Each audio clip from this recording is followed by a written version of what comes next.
प्रिय विद्यार्थीगण, good morning to all of you. आज मैं पुनः आपको नए वीडियो में आपका स्वागत करता हूं। आज का जो वीडियो है अत्यंत महत्वपूर्ण है, खासकर क्लास 10th के सभी विद्यार्थियों के लिए। मैं रोहित सर आप सभी को इस वीडियो में स्वागत करता हूं। जैसा कि आप जानते हैं कि 10th क्लास के लिए विद्यार्थियों के बीच असमंजस की स्थिति बनी हुई है। अभी हाल ही में एक अपडेट आया है कि परीक्षा 2 पेपर में होगी। फर्स्ट पेपर ऑब्जेक्टिव होगा, सेकंड पेपर सब्जेक्टिव होगा, और साथ ही साथ अभी नया सिलेबस भी जारी कर दिया गया है। पिछले कुछ दिनों पहले न्यूज़ में आया था कि ऑब्जेक्टिव प्रश्न संपूर्ण विषय से दिया जाएगा, लेकिन अभी जो सिलेबस जारी किया गया है जैक का, इसमें आप देखिएगा कि सिलेबस को टर्म 1 और टर्म 2 में बांटा गया है। अभी मॉडल सेट जारी नहीं किया गया है। मॉडल सेट जारी होने में लगभग 15 दिन से 1 माह का देरी है।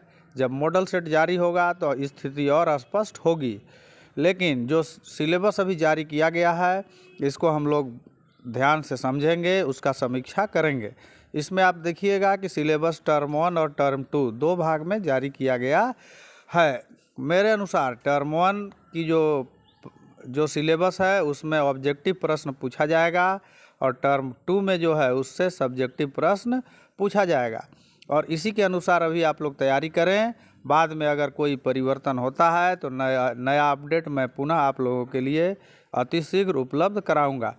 तो यहाँ पर सबसे पहले चलिए हम लोग देखते हैं पहला विषय जो कि हिंदी है। हिंदी में आप देखिएगा कि टर्म 1 में क्षितिज काव्यखंड में सूरदास, तुलसीदास, सूर्यकांत त्रिपाठी निराला, उत्साह अट नहीं रही है, ये चैप्टर का चयन किया गया है।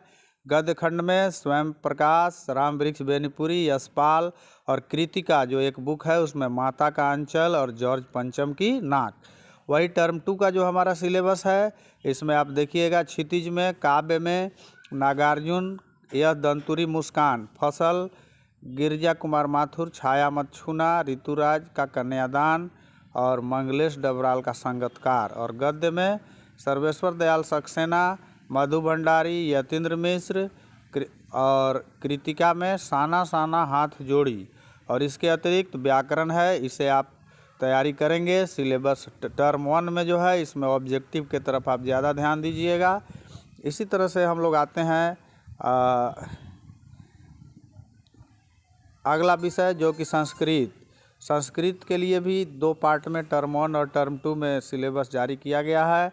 आप चैप्टर में टिक लगाइए, पाठ्य पुस्तक का जो बुक है, और टर्म 1 में ऑब्जेक्टिव प्रश्न पर ध्यान दें, और टर्म 2 में जो लिखित लॉन्ग आंसर टाइप क्वेश्चन होगा उसको आप ध्यान दीजिएगा।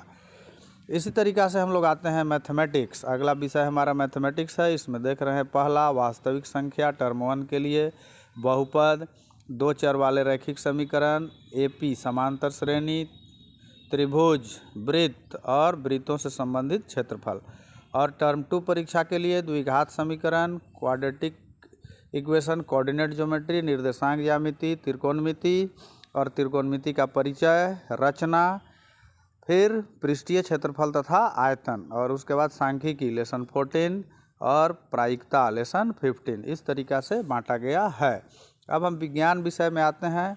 तो विज्ञान में देखेंगे फिजिक्स में टर्म 1 के लिए प्रकाश, परावर्तन तथा अपवर्तन, मानव नेत्र तथा रंग बिरंगा संसार, ये 2 पाठ है।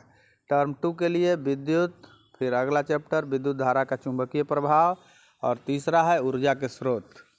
अद्भुत, यहाँ पर ऊर्जा के स्रोत को फिजिक्स में रखा गया है, लेकिन पिछले साल ऊर्जा का स्रोत जो चैप्टर है वह बायोलॉजी में था, और उसके पहले 2-3 साल पहले जब आप जाइएगा तो ऊर्जा के स्रोत फिर फिजिक्स में ही था।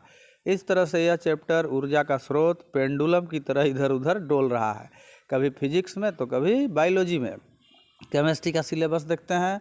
टर्म 1 के लिए रासायनिक अभिक्रिया एवं समीकरण, टर्म 1 के लिए अम्ल क्षार लवण, और एक धातु और अधातु। 3 चैप्टर टर्म 1 में है। टर्म 2 में कार्बन एवं उसके यौगिक और तत्वों का आवर्त वर्गीकरण। और बायोलॉजी में जाएंगे तो जैव प्रक्रम, जीव जनन कैसे करते हैं, और प्राकृतिक संसाधनों का संपोषित प्रबंधन, ये टर्म 1 में रखा गया है। और टर्म 2 नियंत्रण तथा समन्वय, आनुवांशिकता एवं जैव विकास और हमारा पर्यावरण। दोनों में 3-3 चैप्टर है। टर्म 1 में जो भी है इसमें ऑब्जेक्टिव क्वेश्चन पर आप ध्यान दीजिए, और टर्म 2 में जो है प्रश्न चैप्टर उसमें सब्जेक्टिव क्वेश्चन की तरफ आप ध्यान देंगे। इसी तरह से इतिहास का सिलेबस हम देखते हैं। इतिहास जो सोशल साइंस में है 4 भाग है, इतिहास, नागरिक, ज्योग्राफी और इकोनॉमिक्स। इतिहास हिस्ट्री में पहला यूरोप में राष्ट्रवाद का उदय और दूसरा भारत में राष्ट्रवाद, टर्म 1 के लिए। टर्म 2 के लिए भूमंडलीकृत विश्व का बनना, औद्योगिकरण का युग और मुद्रण, संस्कृति और आधुनिक दुनिया। सिविक्स में आएंगे सत्ता की साझेदारी, संघवाद, लोकतंत्र और विविधता, जाति, धर्म और लैंगिक मसले। 4 चैप्टर टर्म 1 के लिए। टर्म 2 में जन संघर्ष और आंदोलन, राजनीतिक दल, लोकतंत्र के परिणाम और लोकतंत्र की चुनौतियां। 4 चैप्टर टर्म 2 के लिए। ज्योग्राफी में इसी तरह से आते हैं संसाधन और विकास, दूसरा पाठ वन एवं वन्य जीव और संसाधन, तीसरा जल संसाधन, चौथा कृषि। और टर्म 2 के लिए पहला खनिज और ऊर्जा संसाधन, दूसरा विनिर्माण उद्योग और तीसरा राष्ट्रीय अर्थव्यवस्था की जीवन रेखा। तो इसमें आप देखेंगे इकोनॉमिक्स में देखेंगे हम लोग, पहला है विकास, फिर दूसरा भारतीय अर्थव्यवस्था के क्षेत्र, 2 चैप्टर टर्म 1 में। टर्म 2 में मुद्रा और साख, फिर वैश्वीकरण और उपभोक्ता अधिकार, ये 3 चैप्टर टर्म 2 के लिए है। इस अनुसार आप लोग तैयारी करें। और आगे हम लोग देखते हैं इंग्लिश विषय जो हमारा है मुख्य विषय। इसमें टर्म 1 के लिए जो है आप देख रहे हैं a letter to God, dust of snow, fire and ice, a triumph of surgery, Nelson Mandela, long walk to freedom और tiger in the zoo, the thief story, 2 story about flying. इसमें 2 चैप्टर है, his first flight, the black aeroplane, how to tell wild animals, poem है, the midnight visitor, एक story है from the diary of Anne Frank के diary के पन्नों से, Amanda, ये पोएम है, एक क्वेश्चन ऑफ ट्रस्ट। फिर उसके बाद आगे है द 100 ड्रेसेज पार्ट 1, फिर एनिमल्स, ये भी पोएम है, 6 फुटप्रिंट्स विदाउट फीट। उसके अलावे passage, letter writing, paragraph writing, tense, modals, non finite clause, इतना जो है टर्म 1 के लिए है। टर्म 1 के लिए काफ़ी लंबा चौड़ा सिलेबस है। टर्म 2 में आइए the 100 dresses part 2, glimpses of India, जिसमें 3 चैप्टर है, a baker from Goa, Coorg, tea from Assam.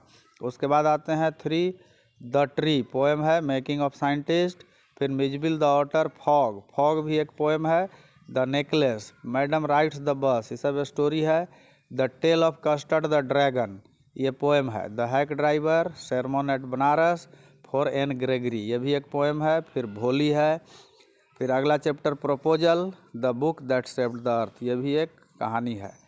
और इस तरीक़ा से इसके अलावे passage, seen unseen, letter writing, active to passive voice, direct to indirect narration, transformation, ये सब जो है सेकेंड टर्म में आएगा। मतलब सेकेंड टर्म मीन्स डिस्क्रिप्टिव, जो डिटेल लॉन्ग आंसर टाइप है उसमें ये पूछा जाएगा। तो इस तरीक़ा से हम देखते हैं कि टर्म 1 और टर्म 2 का जो सभी मुख्य विषय है, नीचे उर्दू का भी सिलेबस दिया हुआ है, इसको भी आप जो उर्दू के विद्यार्थी हैं देखेंगे।